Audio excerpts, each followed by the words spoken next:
আমি সম্প্রতি গিয়েছিলাম আমেরিকা সফরে। সেখানে নিউ ইয়র্কে একটা বক্তব্য রাখতে গিয়ে আমি বলেছিলাম, জামাতে ইসলামী যদি দেশ পরিচালনার সুযোগ পায়, কর্মজীবী মহিলাদের কর্মঘণ্টা 3 ঘন্টা কমিয়ে 5 ঘন্টা করা হবে। আরে যাই বলছি, বাংলাদেশের বঙ্গোপসাগরে জোয়ার শুরু হয়ে গেছে, চতুর্দিকে সমালোচনার ঝড়। হায় হায়, কি বলল জামাতের আমির সাহেব, এখন তো আর মহিলারা কোনো কাজই পাবে না। যারা বিভিন্ন কাজে নিয়োগ করবে তারা বলবে, বাবা আমার এই 5 ঘন্টা দিয়ে 8 ঘন্টার বেতন দিয়ে আমার তো পোষাবে না, আমার দরকার নেই মহিলা কর্মজীবী, মহিলা কর্মকর্তা আমার প্রয়োজন নেই। কারণ মালিক টাকা খাবে কেন? আরেক দল বলতেছে, যাও মহিলারা একটু রুজি রোজগার করতো, রাস্তাটা দিলেন আপনি বন্ধ করে। ভাই, একদিনে সব কথা বলা যায় না। বিবেচনা না করে, চিন্তা না করে এই কথা বলি নাই। আপনি কি আরেকটা মিটিংয়ে একজন প্রশ্ন করছে ভার্জিনিয়ায়, যে আপনি বলেছেন মহিলাদের কর্মঘণ্টা কমিয়ে দেবেন, এটা কি বৈষম্য না?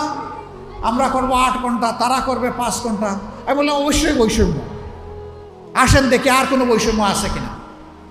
পুরুষরা বাম দিকে বসেছে, মহিলারা ডান দিকে বসেছে। পুরুষদেরকে বললাম, বোনরা আপনারা শুনবেন না এই প্রশ্ন। পুরুষদেরকে বললাম যে আগামী 1 বছরের ভিতরে পেটে বাচ্চা নেবেন এমন 2-1 পুরুষ থাকলে হাত তুলে। কেউ তো আর হাত তুলে না, সবাই হাসে আর নিচের দিকে মাথা দেয়, বুঝছে যে আমি কেন প্রশ্ন করছি। আমি বললাম, এটা পারবেন না? কয় না না, এটা পারবো কীভাবে? আমি বললাম, আচ্ছা ঠিক আছে, বাচ্চা নিতে পারলেন না, আপনার স্ত্রী যে বাচ্চাটা জন্ম দিবেন ওকে একটু বুকের দুধ খাওয়াবেন 2 বছর, যারা তারা একটু হাত তুলে, নিজের বুকের দুধ। এখন দেখি আবার কেউ হাত তুলে না। আমি বললাম, এটাকে বৈষম্য না? একজন পেটে গর্ভধারণ করলো, এরপরে বুকের দুধ দিয়ে বাচ্চাকে বড় করলো, আপনি কিছুই করলেন না, এটাকে বৈষম্য না?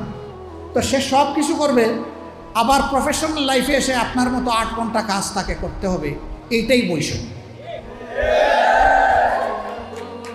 এখন বলবেন যে শিল্প মালিক বাঁচবে কেমনে, সরকারের কাজ হবে কেমনে? অবশ্যই হবে। যে জাতি তার মাকে সম্মান করে, আল্লাহ সেই জাতিকে সম্মানিত করেন। চোররা চুরি করে সমাজ থেকে পকেট কেটে লুণ্ঠন করে যেই টাকা দিয়ে যায়, সেই টাকা যদি ফেরত আসে, সেই টাকা যদি সদ্ব্যবহার করা যায়, মায়েকে রানীর মর্যাদায় প্রতিষ্ঠিত করা হবে ইনশাআল্লাহ।